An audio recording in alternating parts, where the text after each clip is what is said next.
태극신검 이해를 시작하겠습니다. 저번 시간에 해겔의 변증법을 다루었죠. 변증법이 뭔가요? 마음에서 진리와 진실을 찾아가는 과정이죠. 그게 변증법이죠. 한번 볼게요. 마음에서의 창조작용의 형태와 파멸작용이 이루어지며 진리와 진실을 찾아가는 과정을 학적으로 표현하면 변증법이 됩니다. 그래요. 그러한 과정을 연구한 이들은 많겠죠. 진리와 진실을 알기 위해서. 다른 명칭이 붙어 있겠죠. 그래요. 불교에서 뭐라 하나요? 삼관이라 하죠. 가관, 공관, 중관이라고 하죠. 그것 역시 진리와 진실을 찾아가는 과정을 탐구한 것이죠. 해겔 역시 마음에서 관념을 변형시키며 진리에 이르는 창조작용과 파멸작용을 깊이 탐구했지요. 그래요. 탐구했으니까 이런 글을 남기겠죠.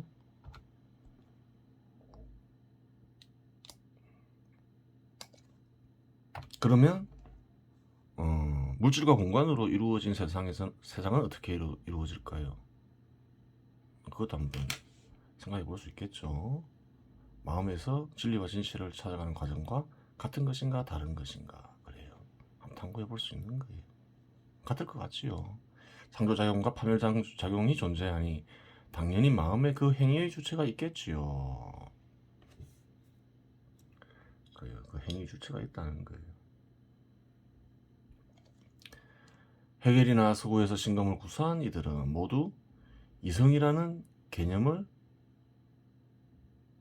만들어 이성이 주체라고 하지요. 해겔 역시 마찬가지입니다.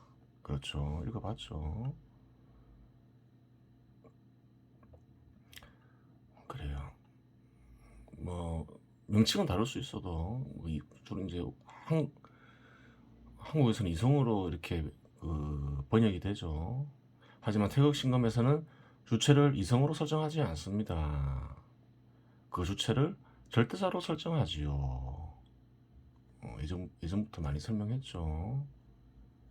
그림을 통해서 많이 설명했어요.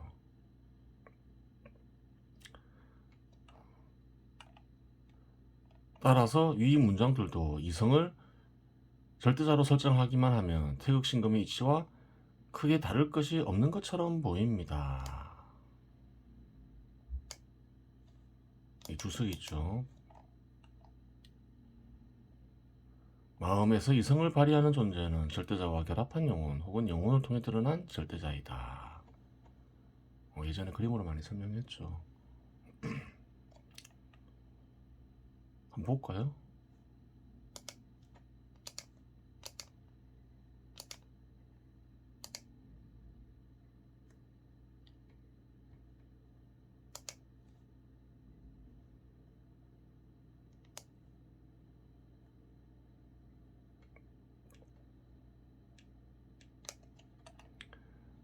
영혼이 있다. 영혼이 억지스러움을 내려놓으면 이 절대자가 있는데 절대영이 있는데 절대영과 결합이 되면서 절대자의 생각이 이루어진다. 이 절대자의 생각이 이루어지는 과정이 뭔가요? 변증법이라는 거예요. 그러면서 절대자의 마음이 드러난다. 진리와 진실의 세계가 드러나는 것이죠. 그래요. 따로 뭐 이성 이렇게 얘기 안 하죠. 절대영이다 이렇게 얘기하는 거예요.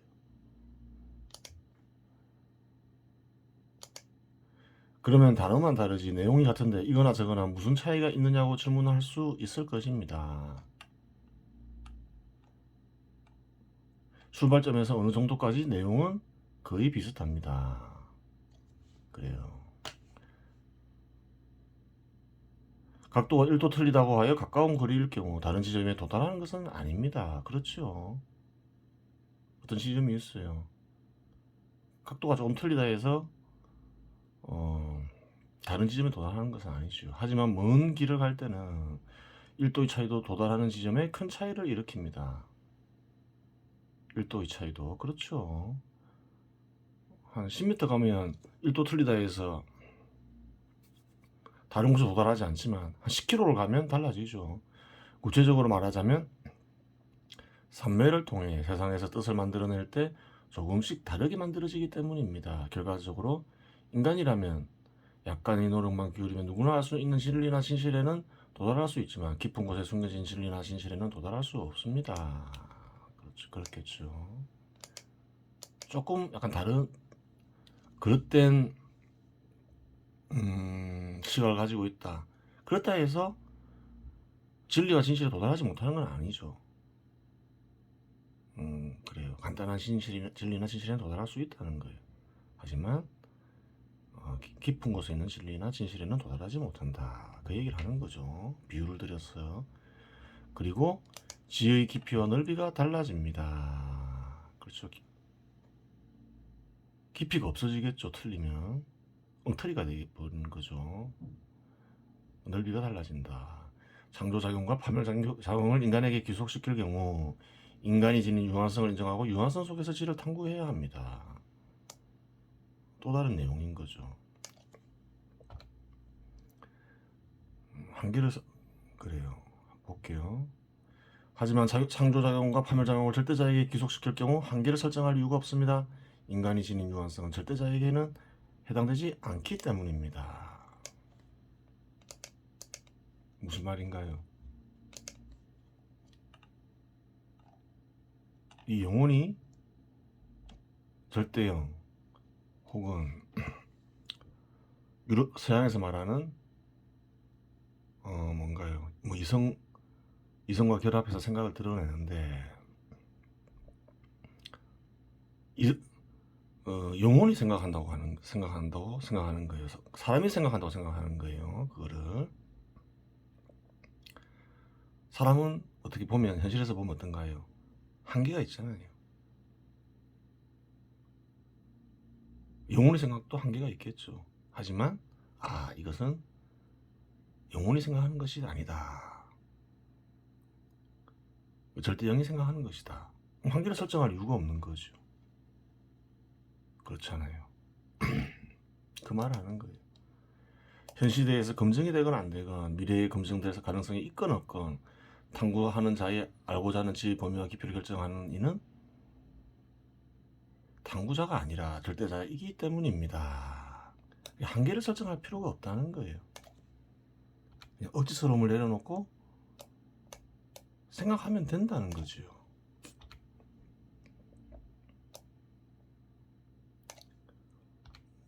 무엇이 드러날지는 알 수 없잖아요. 그래요. 무엇을 알려줄지.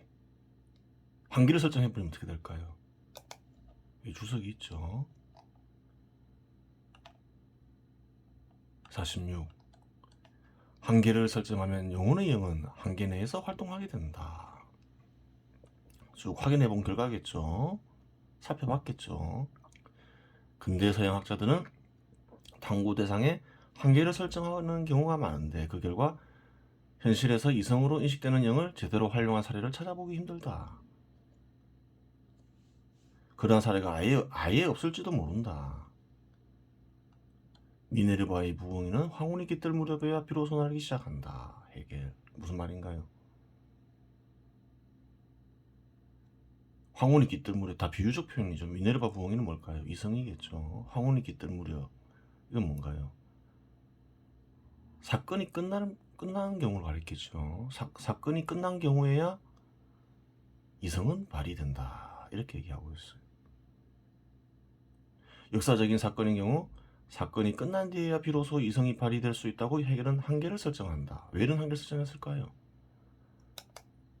나름대로 많이 이성을 발휘해 보려고 했겠죠. 사건 현장에서.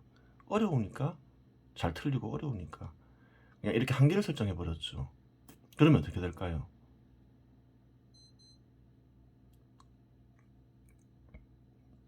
그래요. 절대자의 생각이 그 한계 내에서 활동한다는 거예요.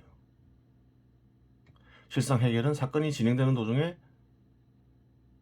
이성을 제대로 발휘한 사례가 있다는 말을 들은 적이 없다.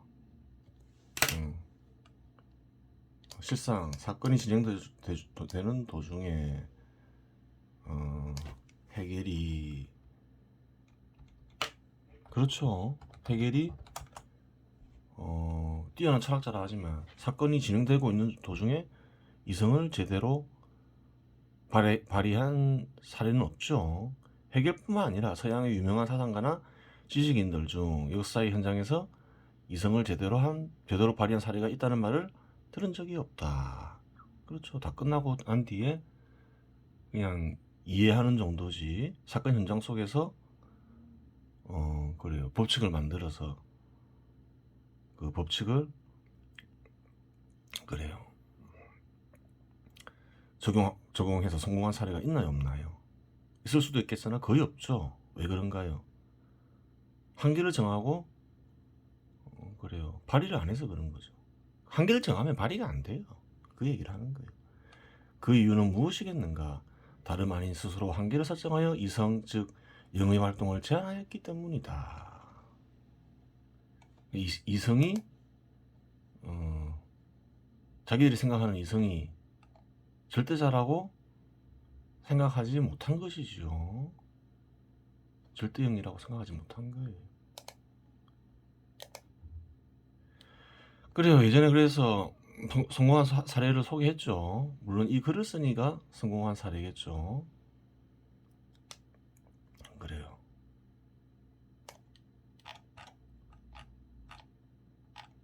최근에 성공시킨 건 몇 년 전에 그때 한참 한국에서 부동산이 시끄러울 때 부동산 균형 가격 법칙을 만들어서 실제로 끝난 뒤가 아닌 진행되는 도중에 법칙을 통해서 가격을 예언했죠. 왜 했겠어요? 뭐 실력을 키우기 위함이 첫 번째 목적이지만 두 번째 목적은 사례를 만들기 위해서겠죠. 그 사례를 만들어야지 그래요. 글을 제대로 쓸 수 있을 거 아니에요. 사례도 없는데 한계를 설정하면 안 된다. 그래버리면 그 잘못된 거 아니냐? 인간이 한계가 있는데 이렇게 얘기할 거 아니에요. 그래요.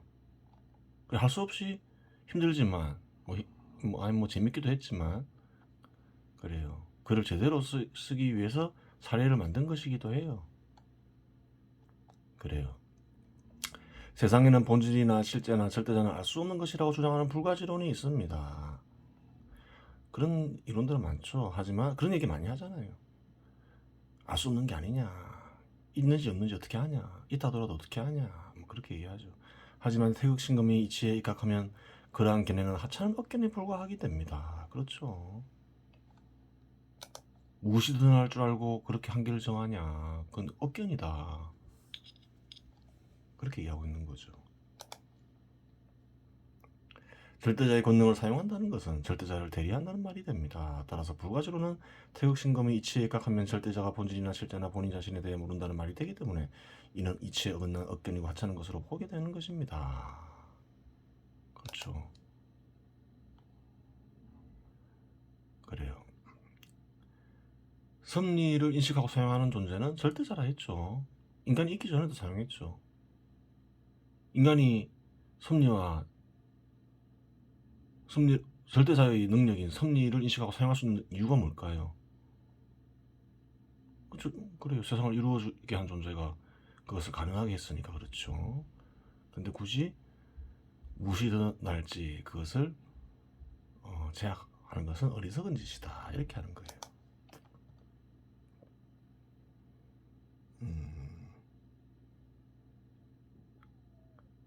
단지 탐구자가 현상의 본질을 파악하지 못한다면 의지가 부족함을 반성하고 노력을 했음에도 불구하고 파괴되지 않으면 절대자의 뜻이 나에게 임하지 않았다고 결론 내릴 뿐입니다. 그렇죠.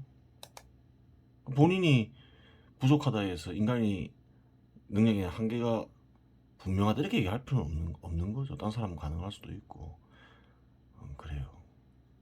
따라서 태극신검에서는 알 수 없다라는 말은 절대자는 바보다라는 말과 같은 말로 보는 것입니다. 그렇죠.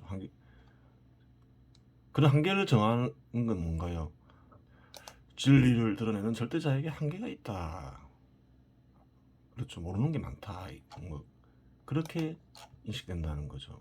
왜? 마음에서 진리와 진실을 드러내는 이는 절대자이기 때문에 그러하다. 이렇게 생각하는 것이죠. 따라서 태극신검에서는 그에 따라서 그러한 주장을 담은 견해는 억견이고 하찮은 것입니다. 그래요. 그렇게 얘기하죠. 그러면 이성인이 절대자니 하는 표상에 집착하지 말고 단어의 담긴 뜻을 살펴보도록 하겠습니다. 그래요. 뭐 명칭에 신경 쓰지 말자는 거죠. 이성이 맞니 절대자가 맞니? 이성은 영어로 리즌으로 표현되는데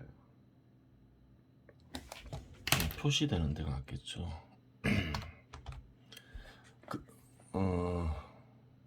리즌이라는 단어에는 이유, 원인, 까닭, 근거라는 뜻이 담겨 있습니다. 뜻이 간직되어 있습니다.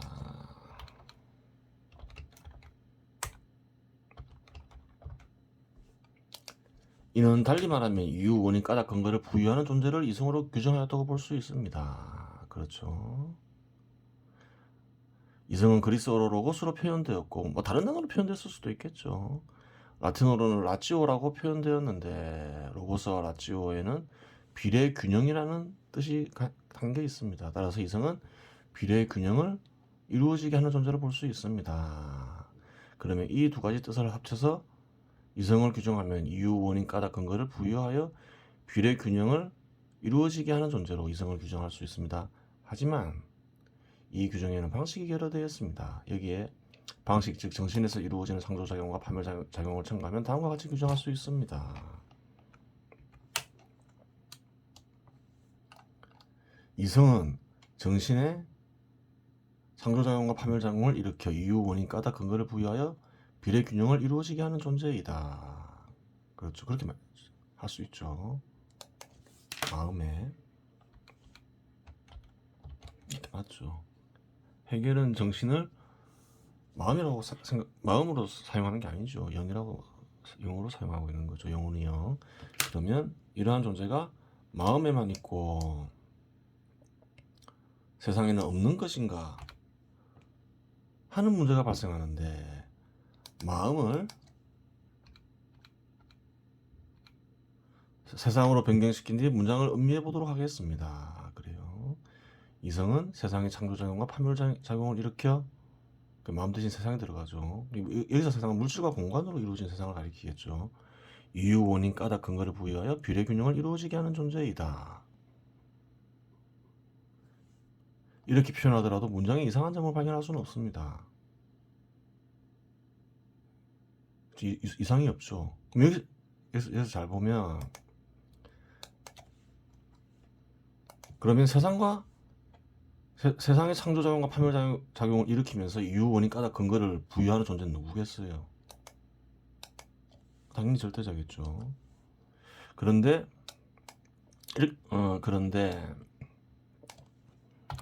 마음과 세상을 분리하여 파악해야 할 당위성은 존재하지 않습니다. 따라서 다음과 같이 문장을 만들어 보겠습니다. 이성은 세상과 마음의 상조작용과 파멸작용을 일으켜 이유, 원인, 까닭, 근거를 부여하여 비례균형을 이루어지게 하는 존재이다. 그렇죠. 그렇게 만들 수도 있겠죠. 그러면 이제 이성이라는 단어를 삭제하고 다음과 같은 물음을 던져보겠습니다. 세상과 마음의 상조작용과 파멸작용을 일으켜 이유, 원인, 까닭, 근거를 부여하여 비례균형을 이루어지게 하는 존재는 누구일까? 답은 정해져 있는 거죠. 여기에 대한 답은 뻔한 것입니다.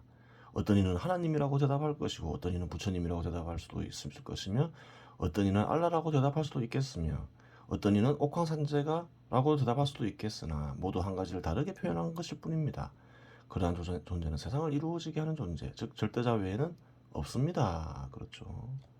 스스로 있으면서 세상의 원인이 되는 자, 그러면서 비례균형을 이루어지게 하는 존재, 질서를 부여하는 존재. 당연히 절대자겠죠. 주석이 있죠. 세상을 이루어지게 하는 존재, 즉 절대자를 떠올렸다고 해서 절대자에 대해 항상 바른 인식을 한다고 볼 수는 없습니다. 없다. 절대자는 섭리를 통해 세상을 이루어지게 한다. 세상을 이루어지게 하는 존재는 무엇으로 세상을 이루어지게 하나요? 섭리로 세상을 이루어지게 하죠. 기적을 일으키는 존재를 절대자로 인식하였다면 설사 세상을 이루어지게 하는 존재, 즉 절대자를 떠올렸다고 하더라도 절대자가 세상을 이루어지게 하는 방식을 몰라서 절대자에 대해 그릇된 인식을 한 것이다. 그래요. 그렇게 되는 거예요. 절대자를 떠올리고 그 절대자를 이용하여 종교를 만들 수도 있죠. 실제로 절대자의 뜻이 간직되어 있기도 하죠. 근데 기적이 많이 나오죠. 그럼 기적이 왜 많이 나올까요?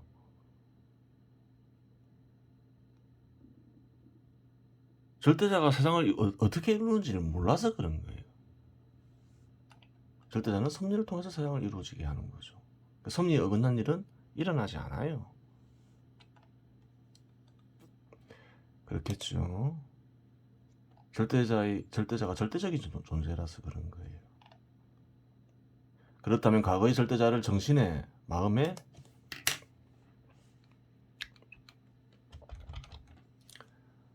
드러낸 존재는 왜 그러한 존재를 절대자라고 언급하지 않고 이성이라는 엉뚱한 명칭을 붙였을까? 의문을 가지지 않을 수 없습니다. 여기에는 두 가지 원인이 존재한다고 볼 수 있습니다. 과거의 신을 언급한 그들을 살펴보면 언급된 신은 이치에 맞지 않는 행동을 하기도 하며 인간의 감정과 구별되지 않을 정도로 인간처럼 행동하기도 합니다. 그런 걸 많이 살펴볼 수 있죠. 그리스 신화 같은 것도 보면 지금은 그냥 이야기로 취급되지만 실제로는 과거에는 신으로 여겨졌겠죠. 질투, 사랑 다 하죠. 별거 다 하죠. 인간처럼 행동하죠. 그래요. 하지만 섭리를 잊게 하고 섭리로 세상을 이루어지게 하는 절대자가 그러한 행동을 할 가능성은 전혀 없습니다. 그렇겠죠. 세상을 이루어지게 하는 존재가 모든 세상 다 있게 하는 존재가 인간처럼 행동하지 않겠죠. 질투하고 뭐 그런 건 없겠죠. 질투를 왜 하겠어요. 즉 널리 알려진 신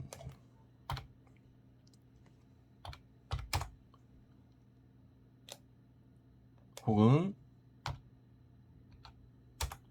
절대자에 대한 관념과 참된 절대자의 관념 사이에 불일치가 발생하게 됩니다. 그렇잖아요. 섭리로서 세상을 이루어지게 하는 존재와 이전에 언급된 신, 인간처럼 질투하고 사랑하고 또 경우에 따라서는 섭리를 통해서 세상을 이루어지게 하는 게 아니라 기적을 통해서 이루어지게 하고 좀 다르겠죠. 이러한 이유로 깨달음이 기존의 고정된 관념을 넘어서며 부정하지 않으면 절대자와 이성을 다른 것으로 구별을 하게 되는 것입니다. 그래요. 기적을 일으키고 사랑 질투하고 이런 걸 신으로 하면 이성은 그냥 다른 것이구나. 그렇게 생각되는 거죠. 또 섭리로서 세상을 이루어지게 하는 존재는 신이 아닌갑다 이렇게 생각하는 거죠. 또 다른 원인을 찾자면 번거로움 때문으로 볼 수 있습니다.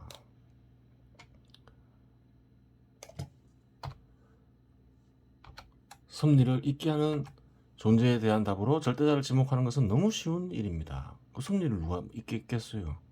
지금 늘 발견되는 섭리. 당연히 절대자겠죠. 최고 존재자. 하지만 이를 공표했을 경우 사회적 조건에 따라 분란이 일어날 수도 있으며 이로 인해 공표한 사람들은 여러 사람들로부터 시달릴 가능성도 존재합니다. 그럴 수도 있는 거죠. 이러한 번거로움을 피하는 가장 손쉬운 방법은 이성을 절대자로 생각하고 살아가면 그만인 것입니다. 혼자만 알고 그런 존재가 신이라고 공표는 안 하는 거죠. 혼자서 연구할 따름이죠. 물론 그러한 사람들이 없었다고 장담할 수는 없겠으나 그런 사람들도 물론 그런 사람들이 없었다고 장담할 수는 없겠으나 그런 사람들이 있었다고 하더라도 역사적으로 극히 소수였을 것입니다. 있었겠어요? 없었겠어요? 있었겠죠. 그래서 어떤 사람이 이성은 동물 안에서 존재하듯이 자연 속에도 내재한다고 보고 이성을 이 세계의 모든 질서와 배열의 원인이라고 말했을 때, 그래요. 인간의 마음에도 이성이 있고 세계에도 이성이 있다.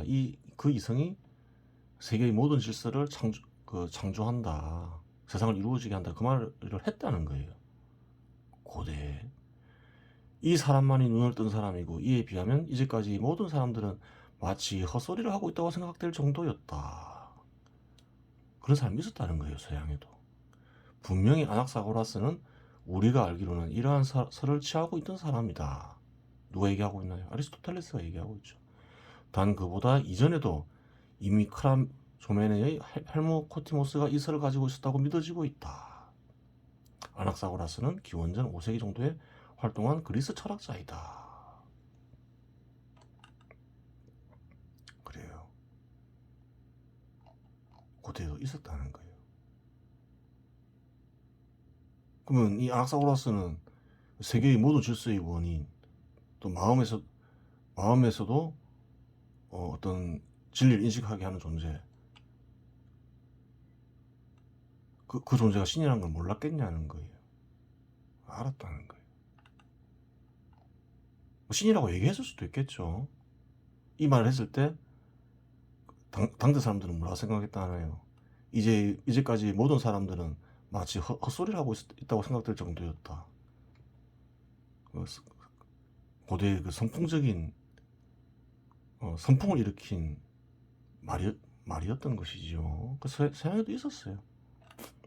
그리고 아마 많은 사람들이 그 이후로 그렇게 생각했겠죠.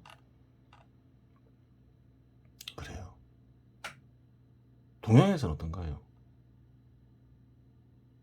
동양에서는 그러한 견해를 당연하게 받아들이는 경향이 많았죠. 많은 사람들이 알지 못했다 하더라도 일반적으로 받아들여졌죠. 이성이라고 얘기는 안 했지요. 도라고 얘기하잖아요. 도라고 얘기하고 그 도가 사실은 이런 신이다 하고 그러잖아요. 그 말을 했다 해서 핍박받고 그러는 건 없잖아요. 오히려 동양에서 더 쉽게 받아들여졌죠. 이성과 절대자가 동일한 존재라는 깨달음에 대한 표현은 서양보다는 동양보다 먼저 이루어졌으며 이는 도양명의 형용신이라는 시에서도 어느 정도 드러납니다. 동양에서 오히려 쉽게 받아들여졌지만 그래요.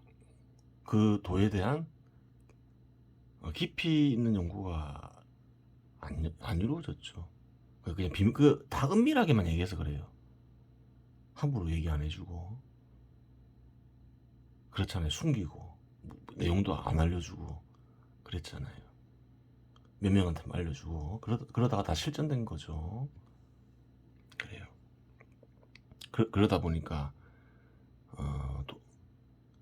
마음이나 세상을 이루어지게 하는 존재로 표시되는 도가 어떤 방식으로 세상을 이루어지게 하는가, 거기까지에 이르지 못한 거죠. 깨달음이 섭리를 찾고 섭리를 통해서 이루어지구나 이랬으면 섭리를 알려고 노력했겠죠. 그러면 더 큰 발전을 이룰 수 있었겠죠. 그렇게 되는 거예요.